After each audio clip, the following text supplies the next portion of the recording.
E, gente, olha, a possível redução na jornada de trabalho reacendeu uma discussão antiga sobre a produtividade. Isso porque o Brasil está em patamares cada vez mais baixos. É disso que a gente vai conversar agora com o presidente da Federação das Indústrias do Pará, o Alex Carvalho, que já está aqui comigo. Alex, muito bom dia para você, meu querido. Obrigado por ter aceito aqui nosso convite. Bem-vindo sempre aqui à nossa programação. Débora, bom dia. Muito obrigado pelo convite. É sempre uma satisfação, uma honra poder falar com essa audiência tão qualificada. Alex, vamos lá. O debate sobre essa questão, né, do fim da escala 6x1, que travou uma grande preocupação, um debate antigo, que é a questão da produtividade do Brasil. No fim, a gente teve um debate muito polarizado, né, entre direitos trabalhistas e competitividade. Existe um terceiro caminho? É possível, né, a gente desenhar um modelo de transição que preserve, nesse momento, os empregos e, ao mesmo tempo, incentive os ganhos de produtividade? Você foi direto ao ponto, Débora. Perfeita a sua percepção, no sentido de que, primeiro, setor produtivo, e aqui no recorte industrial, nós não estamos contra a discussão de uma melhoria da qualidade de vida dos trabalhadores. Isso é um benefício real, isso é indiscutível, indubitável. A forma como está sendo proposta é que é desastrosa. E as consequências, nós já temos insistido que quem vai pagar por esse preço serão toda a população brasileira. Em impactos maiores, menores, a depender da característica do tipo de indústria, se é a indústria de transformação, se precisa de uma produção seriada, se trabalha de forma 24 horas, incessante. Então, temos uma série de classificações que nós podemos afirmar com certeza, com garantia, de que o modelo que foi aprovado na Câmara dos Deputados e vem sendo defendido pelo governo faz com que o Brasil perca ainda mais a sua já combalida competitividade. Perdão. A partir daí, Débora, o que se entende é que talvez no Senado haja um ambiente mais favorável para uma discussão mais racional, né, entre causa e efeito. A proposição, né, de uma transição maior, a proposição de que a gente possa ter mecanismos de rampagem, de se chegar nesse objetivo, de conseguirmos implantar uma redução da jornada de trabalho, mas sem criar malefícios de impacto nos preços. O Brasil vem perdendo ao longo de décadas a competitividade industrial. Isso causa um mal terrível em face àquilo que a indústria pode oferecer como um grande mecanismo de soberania nacional. E o que estamos vendo, cada vez mais abrindo as portas do Brasil, ou seja, a indústria brasileira perdendo território para que indústrias de outros países tomem conta do nosso território e tragam seus produtos produzidos lá, gerando empregos lá nos seus países e sendo oferecidos no mercado local. Alex, a gente sabe que a nossa economia é muito heterogênea, né? O país tem dimensões continentais e, portanto, o comportamento das suas indústrias também tem em cada região uma peculiaridade. A indústria paraense tem suas características, né, diferentes também da indústria do Sul, do Sudeste. Uma mudança nacional nessa jornada, da maneira como ela tem sido encaminhada, ignora essas diferenças regionais do país, na visão de vocês? O Brasil consegue discutir uma regra única para economias tão distintas, na sua opinião? Certamente sim, Débora. E você toca num ponto de alta sensibilidade.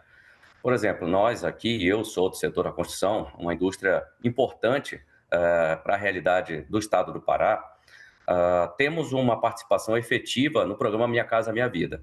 Certamente esse programa será impactado pela alta dos preços que será decorrente dessa redução de jornada.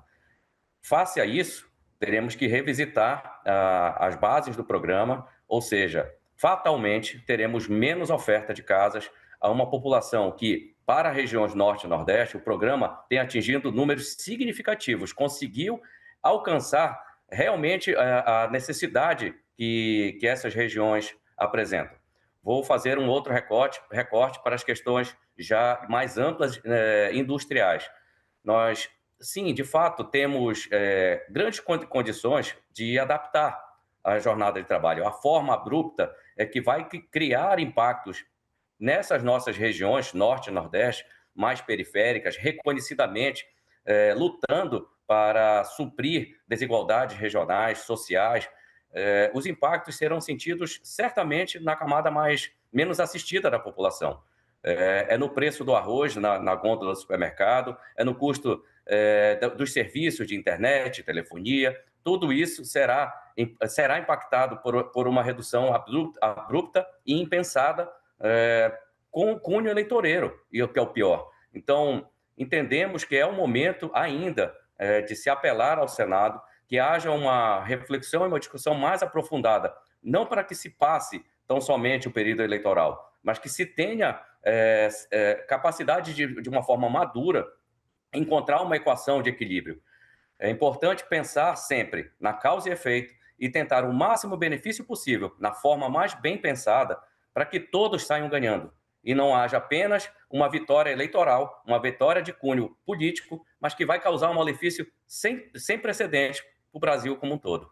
Alex, na visão do setor produtivo, quais perguntas ainda não foram respondidas e deveriam obrigatoriamente estar esclarecidas antes de uma votação no plenário? Sinceramente, Débora, a forma como foi imposta essa medida, ela não permite ao setor produtivo se preparar para tal. Consequência repasse de preço. A população também altamente endividada. Você agora há pouco estava falando numa matéria que citava isso como as preocupações do futuro, para o futuro do Brasil. Então, talvez nós não tenhamos sequer espaço para fazer essa conta de equilíbrio. Então, há uma perspectiva negativa, há uma perspectiva de criar um colapso na economia, e isso, sinceramente falando, abertamente falando, não tenho vocação nenhuma para a teoria de caos, mas nos preocupa muito. E eu, em particular, estou muito preocupado com as consequências imediatas da forma como está. As respostas que não vieram na Câmara dos Deputados foram o porquê de não se discutir mais aprofundadamente os dados econométricos e as consequências que isso poderá atingir na heterogeneidade que o assunto abrange, seja nas questões regionais, seja na pluralidade dos setores produtivos. Por que não se permitiu uma discussão mais aprofundada? Por que nós não podemos aprofundar mais esses números e buscar pontos convergentes e, aos poucos, criando uma espécie de escala, né, de ganhos ao longo do tempo e produzindo paralelamente mecanismos que possam trazer a indústria brasileira aos níveis de competitividade, recuperar as perdas que o Brasil tem tido ano após ano nessa questão de competitividade. Nós precisamos muito melhorar a escolaridade, né, no nosso país. Nós precisamos muito melhorar sobremaneira os investimentos em inovação e tecnologia. Infraestrutura muito precária. Então, nós não temos condições de competir com outros países que estão inundando nosso mercado com seus produtos industrializados. Mais uma vez, gerando riqueza e gerando renda para eles, não para nós. Perfeito. E só para poder a gente amarrar aqui esse nosso papo, se o senhor pudesse sugerir uma alternativa à PEC nesse momento, capaz de melhorar a qualidade de vida do trabalhador, mas sem comprometer a competitividade da indústria, qual seria essa alternativa? Bom, primeiro, manter o acordado sobre o legislado. Isso foi um ganho significativo que trouxe muito mais harmonia às relações de trabalho. Note bem, o número de reclamações trabalhistas pós-reforma trabalhista, diminuiu sobremaneira. Isso mostra que foi acertada a reforma. Então, retroceder nesse aspecto é muito ruim. Segundo ponto, criar uma espécie de escalonamento. Esse escalonamento, ano após ano, gerando esses benefícios da redução de jornada, mas trabalhar de forma heterogênea. Não adianta se pensar que se colocar um pé dentro do forno ligado e outro pé dentro de um balde com gelo, com água com gelo, que nós vamos ter uma temperatura média equilibrada. Nós vamos queimar um pé e nós vamos congelar o outro. E é isso que está se fazendo, da forma como foi desastrosamente aprovado no Congresso.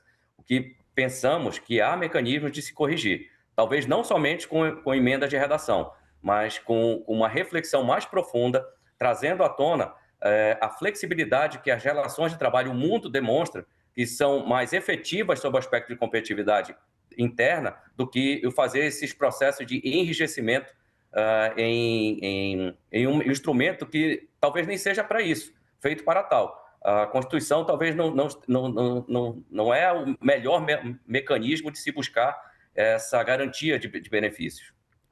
Perfeito, conversamos aqui com o presidente da Federação das Indústrias do Pará, Alex Carvalho. Meu querido, muito obrigada pelo seu tempo, boa semana e até uma próxima. Até uma próxima, agradeço mais uma vez.